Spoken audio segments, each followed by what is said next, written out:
Hi, everybody. Welcome to Microeconomics Concept 3.2, Short Run Production Costs. There is very little chance that we'll get through this and you'll feel super comfortable with cost curves. Cost curves are one of the most challenging concepts in microeconomics, but I trust the process. We will get there. We're going to spend some time with these cost curves and make sure that you're ready to go before the quiz and definitely before the exam. So let's dive right in and try to make this not the longest video in the world. Here we go.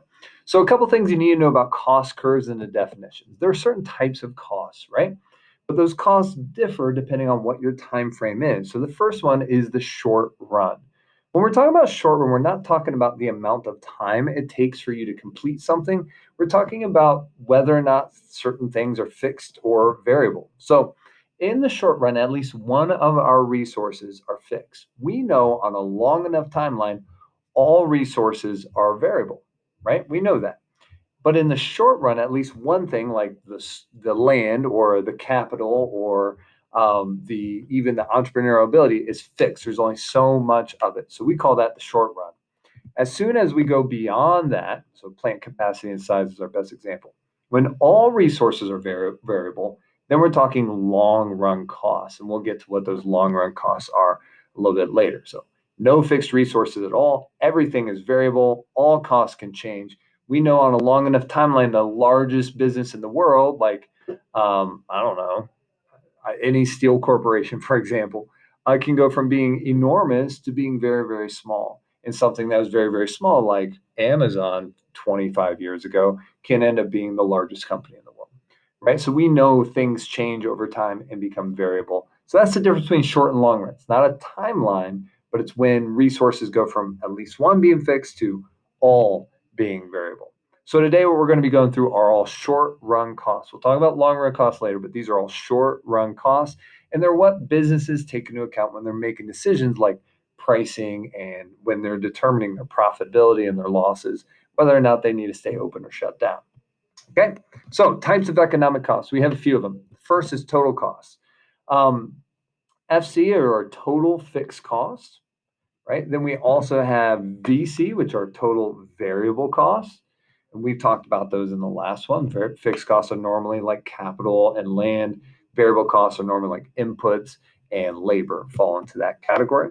And then TC, all of that together are total costs. In fact, our total costs are just variable costs plus fixed costs. Next, we have average costs. We have AFC, which is our average fixed costs.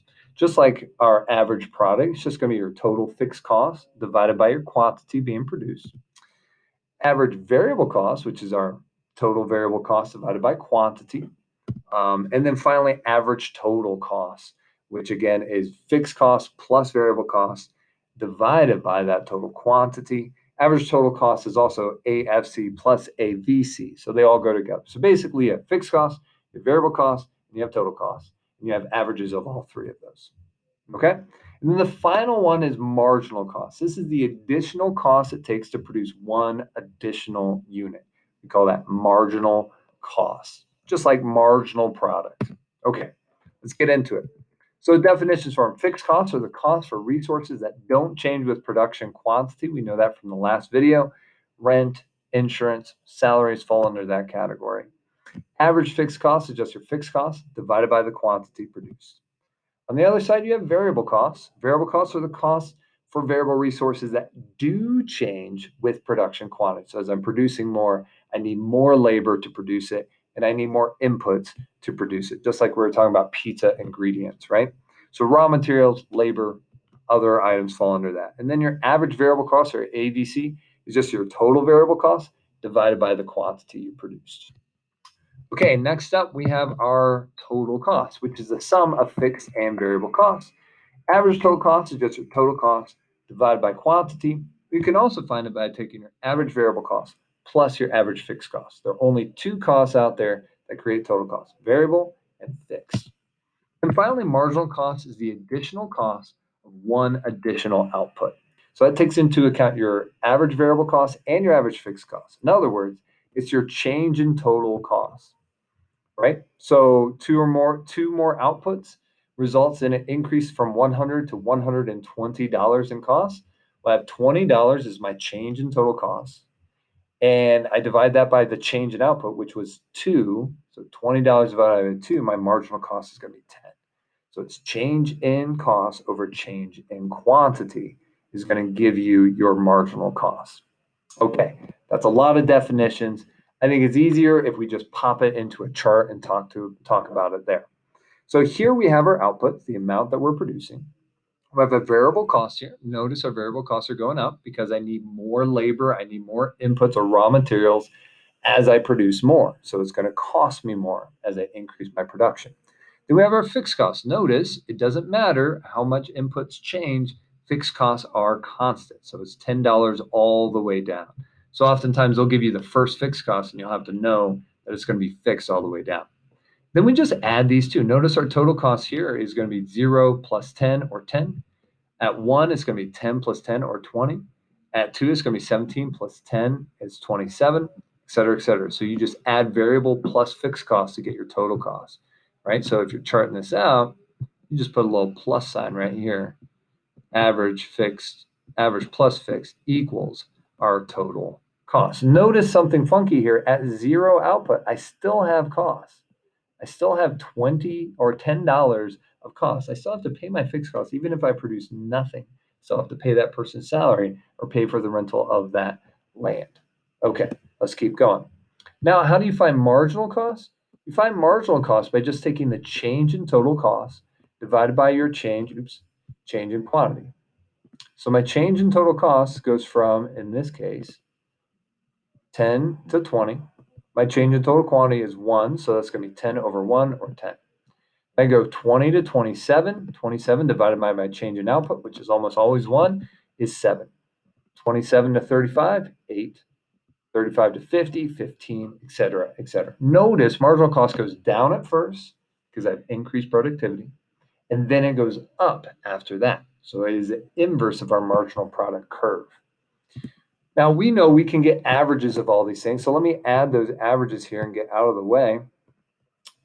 Averages are simply taking your total divided by the quantity. So average variable cost is going to be total variable cost, which is right here, 10, divided by quantity of 1, and that gives you 10 for average variable cost.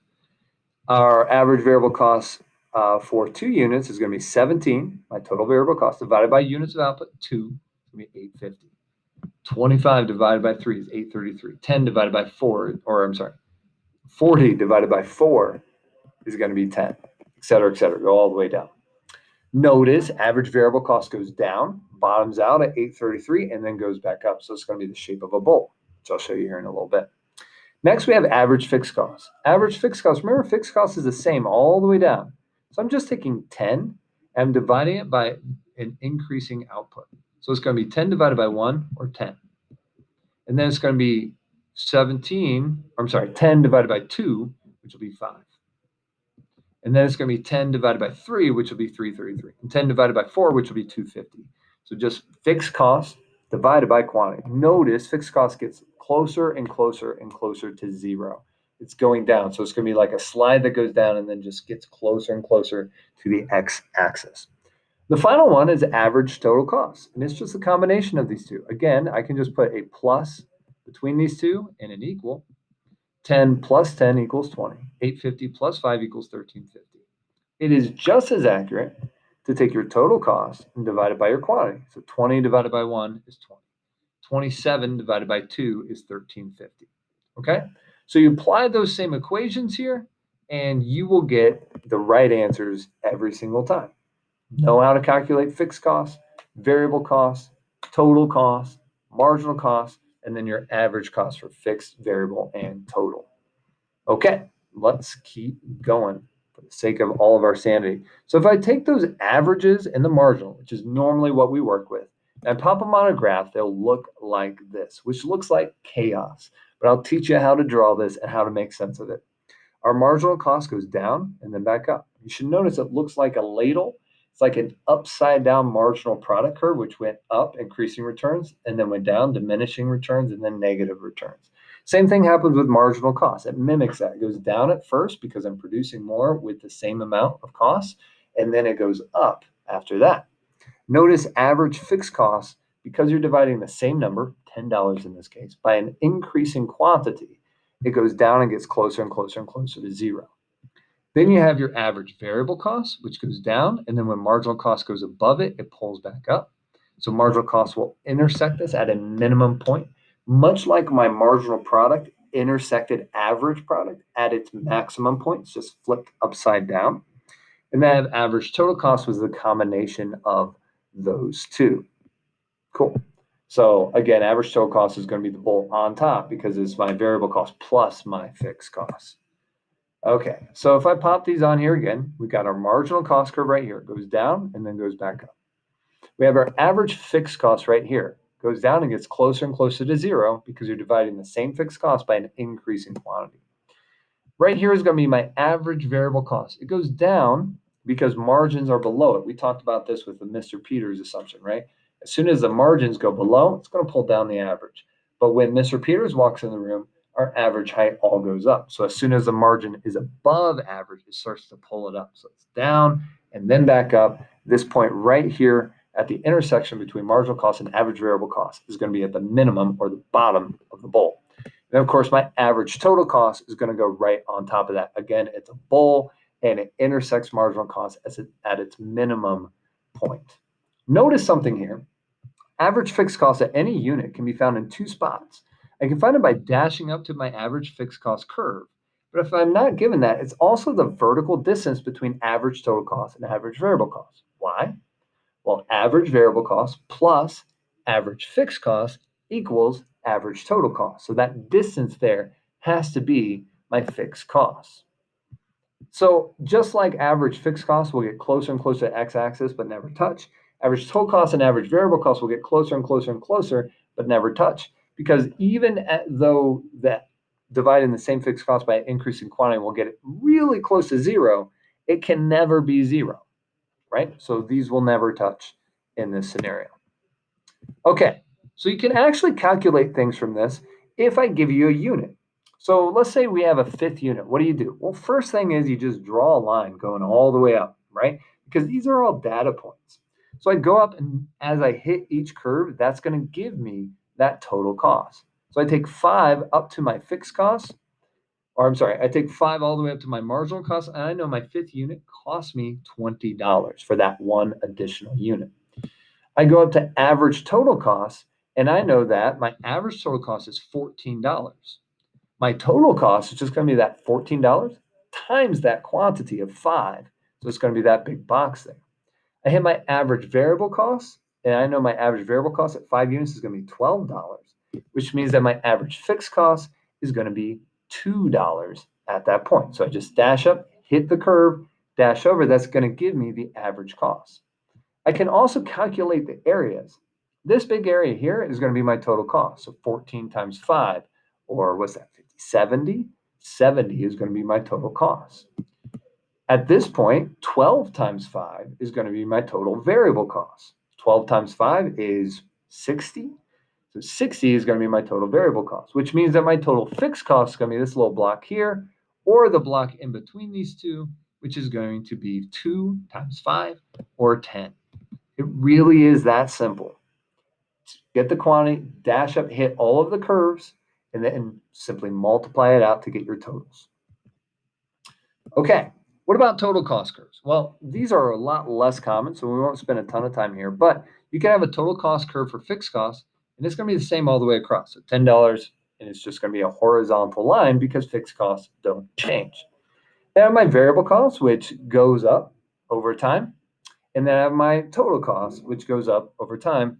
And then that vertical distance between total cost and variable cost, or between the x-axis and fixed cost, is going to indicate my fixed cost.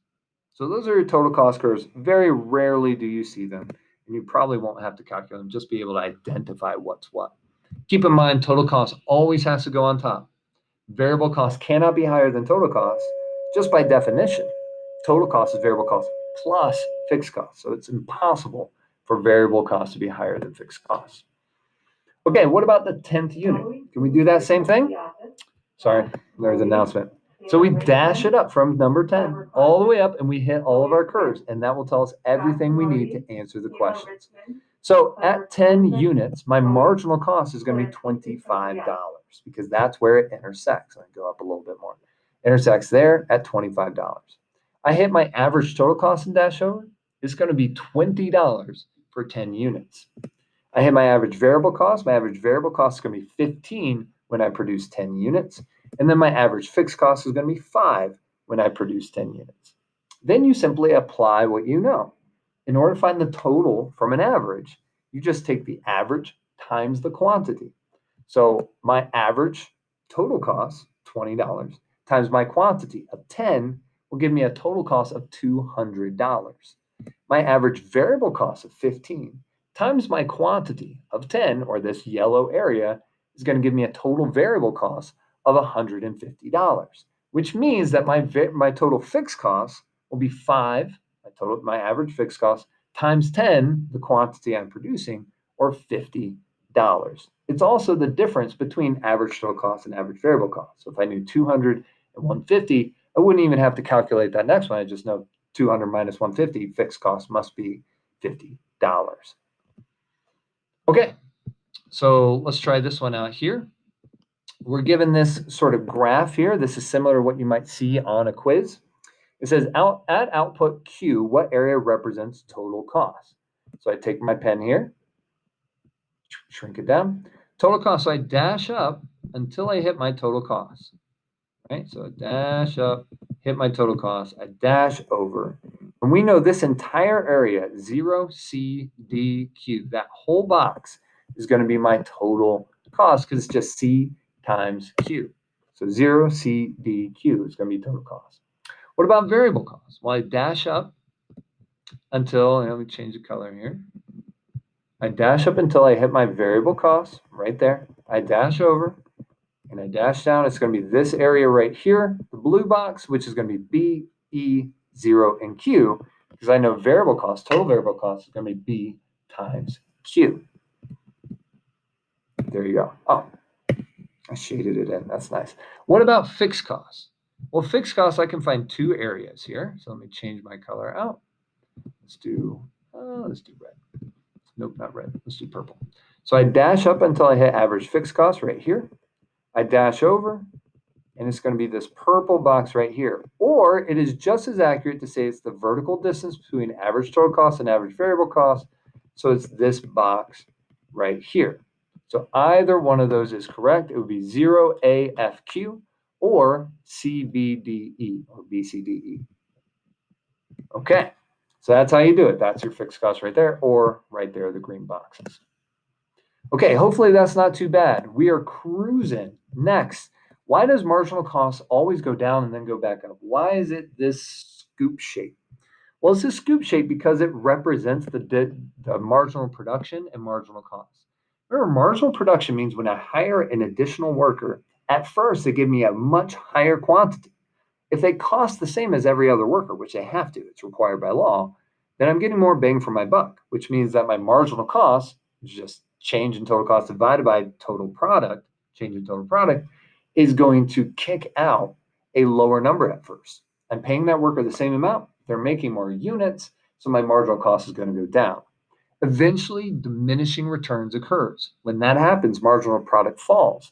At the same time, I'm paying new workers the same wage, but they're producing less and less and less, which means that my marginal cost is going to go up with each worker that I hire. In other words, the reason marginal cost is scoop shaped is the same reason marginal product is scoop shaped, because of the different regions of returns, different stages. At first, you have increasing returns, marginal cost goes down, marginal product goes up.